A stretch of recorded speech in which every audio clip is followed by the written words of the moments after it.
নমস্কার বন্ধুরা, আপনাদেরকে আরও একবার স্বাগতম জানাচ্ছি আমার ইউটিউব চ্যানেল ঘোষ ইনফরমারে।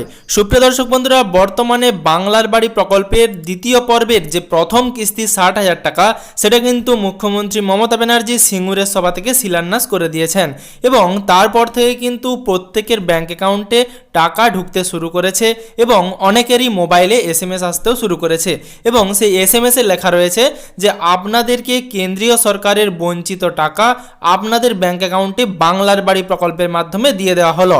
এবার সেখানে কিন্তু কেন্দ্রীয় সরকার যে টাকা বঞ্চনা করেছেন এবং প্রত্যেকটি পশ্চিমবঙ্গে যারা বাংলার বাড়ি প্রকল্পের উপভোক্তা তাদেরকে যে টাকা দেওয়া হয়নি, সেই টাকা সরাসরি রাজ্য সরকারের পক্ষ থেকে 1,20,000 টাকার প্রথম কিস্তি যে 60,000 টাকা সেটা কিন্তু তুলে দেওয়া হলো এবং এই SMS-টা আসার 7 দিনের মধ্যেই ব্যাঙ্ক অ্যাকাউন্টে ক্রেডিট হবে। এরকমই SMS প্রত্যেকটি উপভোক্তার ব্যাঙ্ক অ্যাকাউন্টে পাঠানো হচ্ছে। এবার যে সমস্ত উপভোক্তার বর্তমানে টাকা আসলো না, তার সাথে সরাসরি মুখ্যমন্ত্রীতে যারা অভিযোগ করেছিলেন তাদের যে এখনও পর্যন্ত সার্ভে হলো না, সেই সংক্রান্ত অনেকেই চ্যানেলের ভিডিওতে কমেন্ট করছেন। সেই সংক্রান্ত সেই কমেন্টের রিপ্লাই এবং তার সাথে বর্তমানে যে পোস্টারটি প্রকাশিত হয়েছে, পশ্চিমবঙ্গের প্রত্যেকটি জেলাতেই এই পোস্টার প্রচুর পরিমাণে টাঙানো রয়েছে। আপনারা দেখতে পাবেন এই পোস্টারে কিন্তু তিনটে হেল্পলাইন নম্বর দেওয়া রয়েছে, যেটা আমি এর আগেও আপনাদের ভিডিওর মাধ্যমে জানিয়েছিলাম। তাহলে বর্তমানে এই হেল্পলাইন নম্বরগুলিতে যদি আপনারা কল করেন তাহলে কি আপনাদের সমস্যার সমাধান হবে? আদেও কি বর্তমানে এই হেল্পলাইন নম্বরগুলিতে কল করলে আপনাদের সমস্যার সমাধান করা হচ্ছে? সেই সম্বন্ধে যাবতীয় বিস্তারিত তথ্য আপনাদেরকে দেব।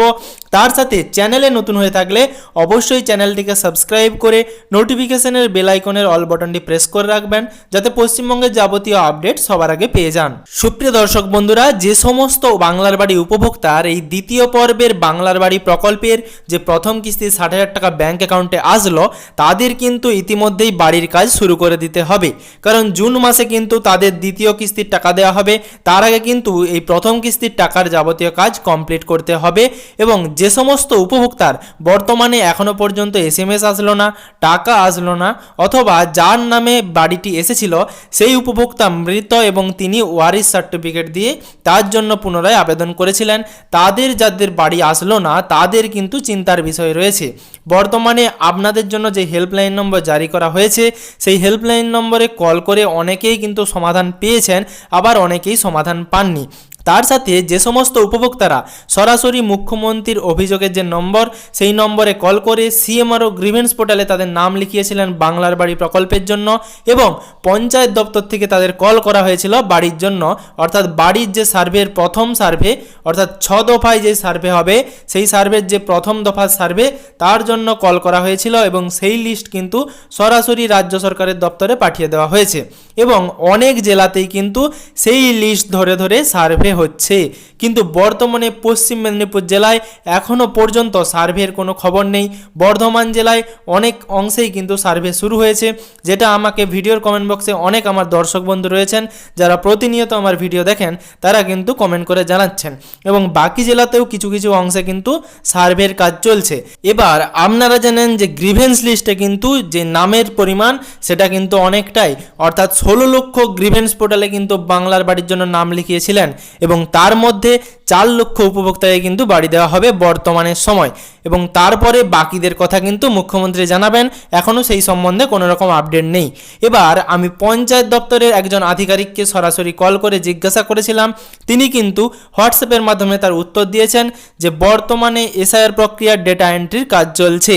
যতদিন না পর্যন্ত SIR প্রক্রিয়া সম্পূর্ণভাবে শেষ হচ্ছে, ততদিন পর্যন্ত প্রত্যেকটি জেলাতেই এই বাকি যে 4 লক্ষ লিস্ট, অর্থাৎ গ্রিভেন্স পোর্টালে লেখানো নামের যে লিস্ট, সেই লিস্টের কিন্তু টাকা দেওয়ার প্রক্রিয়া শুরু হবে না এবং সার্ভেও শুরু হবে না। কিছু জেলায় বর্তমানে SIR প্রক্রিয়ার চাপ কম, সেই ক্ষেত্রে কিছু কিছু এলাকায় তারা কিন্তু সার্ভের কাজ চালিয়ে যাচ্ছেন এবং সরাসরি লিস্টে নাম উঠছে এবং তাদের কিন্তু টাকা দেওয়ার প্রক্রিয়াও শুরু হয়ে গেছে, অর্থাৎ তাদের কিন্তু ব্যাঙ্ক অ্যাকাউন্ট ডিটেলস, আধার ডিটেলস, ভোটার ID কার্ড এবং যাবতীয় ডকুমেন্টস কিন্তু তাদের নেওয়া হয়ে গেছে এবং সরাসরি একজন কিন্তু ভিডিওর কমেন্ট বক্সে জানালেন যে তাদের কিন্তু অ্যাপের মাধ্যমে জিও ট্যাগিংও সম্পূর্ণ হয়েছে।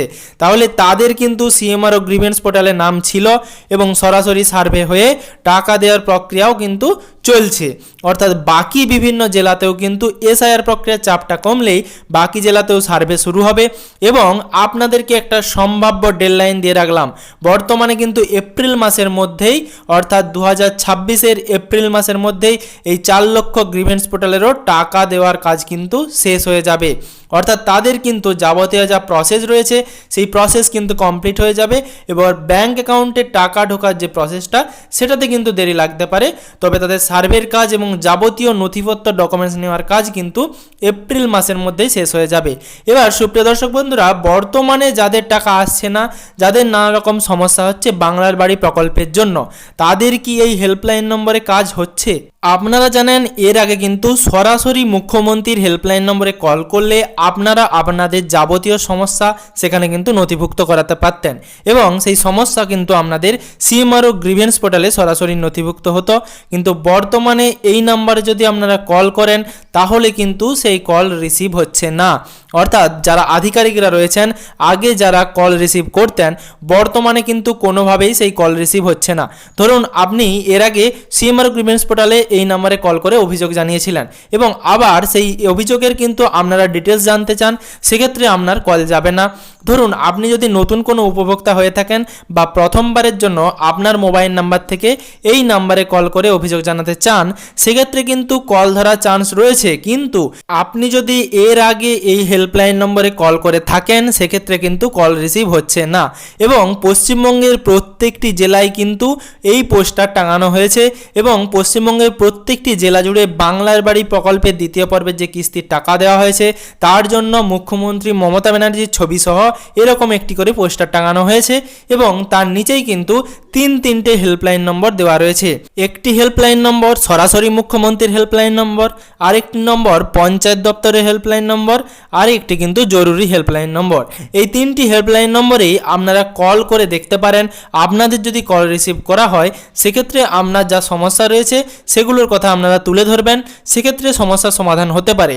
কিন্তু বর্তমানে এই হেল্পলাইন নম্বরগুলিতে কোনো রকম কল রিসিভ হচ্ছে না। এবার যে সমস্ত উপভোক্তারা মনে করছেন বাংলার বাড়ি প্রকল্পে তাদের সার্ভে কবে হবে, তাদের নাম তো গ্রিভেন্স পোর্টালে রয়েছে, সেই গ্রিভেন্স লিস্টের কিন্তু কিছু কিছু জেলায় সার্ভে শুরু হয়েছে এবং বাকি জেলাগুলিতে এসআইআর প্রক্রিয়ার কাজ শেষ হলেই কিন্তু সার্ভের কাজ শুরু হয়ে যাবে। এবং তার সাথে কিন্তু আমি আপনাদের সম্ভাবনা দিয়ে রাখলাম এপ্রিল মাসের মধ্যেই কিন্তু আপনাদের এই গ্রিভেন্স লিস্টের সার্ভের কাজ টোটালি শেষ হয়ে যাবে এবং তারপরেই কিন্তু আপনাদেরও টাকা আসতে শুরু করবে। এবার নতুন করে যে সমস্ত উপভোক্তারা নাম লেখাতে চান আপনাদেরকে কিন্তু সরাসরি মুখ্যমন্ত্রীর যে হেল্পলাইন নম্বর, এই হেল্পলাইন নম্বরটিতে কল করে অভিযোগ জানাতে হবে, যেটাতে বর্তমানে কোনো রকম কল রিসিভ হচ্ছে না। আপনার যদি কল রিসিভ করা হয় সেক্ষেত্রে আপনারা আপনাদের সমস্যার কথা জানাবেন, অবশ্যই সমাধান হবে। এবার সুপ্রিয় দর্শক বন্ধুরা, আশা করছি আপনাদেরকে ভিডিও থেকে সম্পূর্ণ রকম তথ্য দিতে পেরেছি। যদি আপনি চ্যানেলে নতুন হয়ে থাকেন তাহলে আপনাদেরকে অনুরোধ করব চ্যানেলটিকে সাবস্ক্রাইব করে নোটিফিকেশনের বেল আইকনের অল বাটনটি প্রেস করে রাখবেন, যাতে পশ্চিমবঙ্গের যাবতীয় আপডেট সবার আগে সবার প্রথমে আপনার মোবাইলের নিউজ ফিডে পেয়ে যান।